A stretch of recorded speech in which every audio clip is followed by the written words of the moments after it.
What if I told you that everything you believe, your opinions, your memories, your very own sense of reality, may be wrong?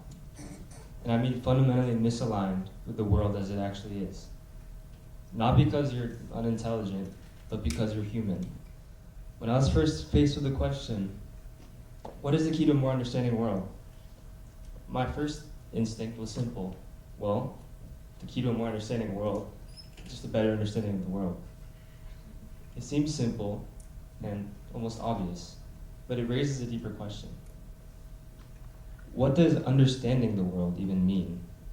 And what does understanding mean? Does true understanding come from memorizing facts? Or is it reading, studying? Or is it something deeper that requires that we examine the very roots of knowledge to begin with? That brings us to the hero of this talk. A word that most people have never heard before, but I believe can change the world. Epistemology. The philosophy of knowledge, how we know what we know, how we decide what's real, what to do when we're wrong. And it dares us to ask a terrifying question. What if our entire understanding of reality is a lie? Our knowledge is limited and often unreliable. In Plato's allegory of the cave, he shows that most of us only have access to a distorted version of reality. Imagine a group of prisoners chained inside of a cave since birth. They're forced to face a wall, and behind them, without them knowing, there's a fire, and there's people who walk behind them carrying objects, which cast shadows on the wall. And these shadows is all they've seen for their entire lives. Now imagine a prisoner manages to escape. He climbs out of the cave, right? He's blinded by the sunlight. But slowly he comes to realize that he's seeing the true world and that he's been living his entire life a lie. He's eager to come back, share this with other prisoners. But they don't believe him. They mock him and attack him, and they dismiss his ideas as mad. They've spent their entire lives staring at shadows. So to them, he's the delusional one. Since they've never seen the real world, they mistake these shadows for reality, believing them to be the only truth. Plato's message is chilling. We are those prisoners. We live in our own worlds, in our own caves of social illusions, and even worse, we're comfortable there. So, maybe the problem isn't that we're uninformed, but that we're misinformed. And the problem might not be that we're learning the wrong things or that we're not learning enough, but the way in which we come to know may be flawed. And in a world where misinformation spreads faster than facts, Plato's cave is far from ancient, it's now. Most of us, and a lot of us, all of us, we rely on our on appearance and judgment and social conventions to reach truth and knowledge, instead of using reason or things that are more rational. If Plato were alive today, he might argue that most of modern knowledge, if not all, is just another set of shadows on the wall. Suppose you escape this cave. You manage to avoid social illusions. Maybe you make Plato happy. Are you free? No. René Descartes would definitely say otherwise. He famously doubted basically everything.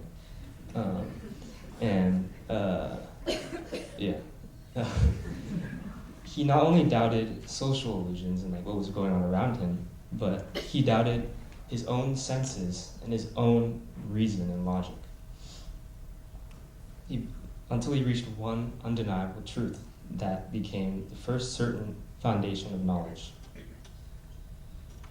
I think, therefore I am.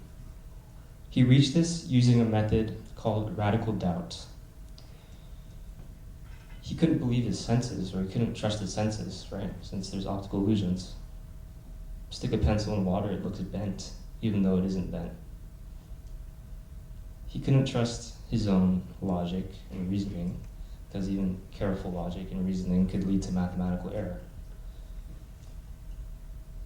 He even distrusted his own perception of reality. He imagined the possibility of some evil demon manipulating everything that he sees. Now, his method in reaching the truth, I think therefore I am, is slightly extreme and not practical at all, but you can still learn something from it.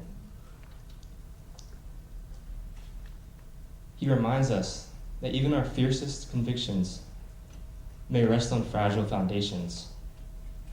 Memory, judgment, perception, senses, reasoning, logic, they can all fail us, right?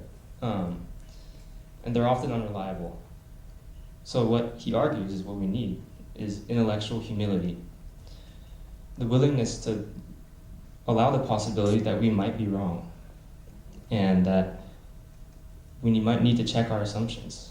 And I'm not saying that all assumptions are wrong and that we should abandon our assumptions. I think assumptions are necessary and they're human nature.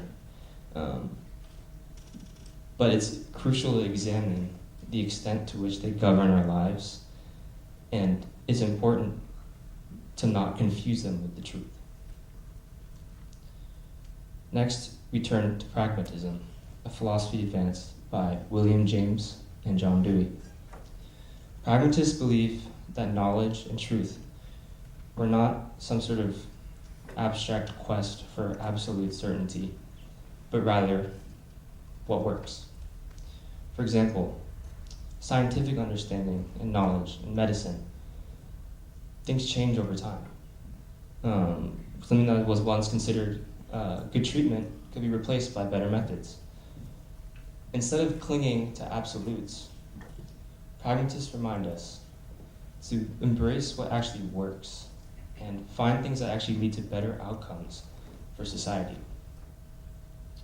Knowledge, in this view, is not a fixed destination, but a flexible tool, valuable insofar as we navigate problems and flourish.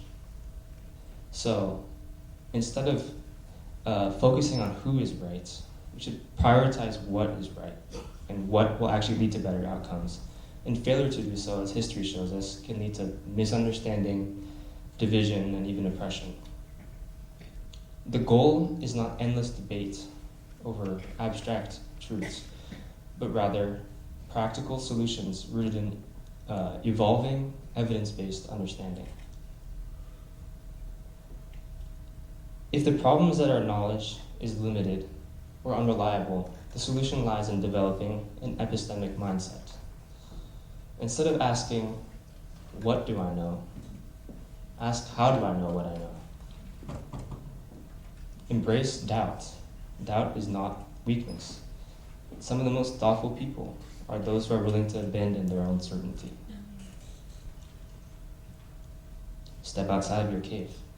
Right? Talk to people. Seek out perspectives that might challenge your own. And this doesn't mean accepting everything you hear as true or denying everything you hear as false, but it means listening with humility.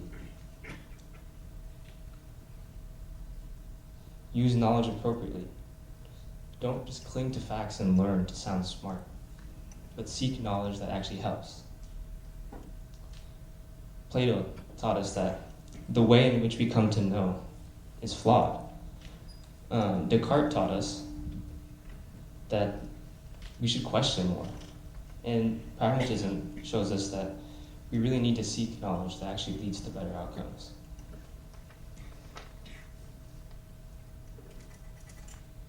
The key to a more understanding world will not come from the accumulation of more facts or more knowledge alone. It comes from developing an epistemic mindset. To do so, we need epistemic courage. Courage to doubt and to question, and the wisdom to seek what actually helps rather than just to seem right. And it's hard to do so in a world where we cling to facts and knowledge, where people want to seem smart. But the next time you find yourself in a disagreement, or when you feel certain about something, I encourage you to ask yourself, what if I'm still just seeing shadows? Thank you.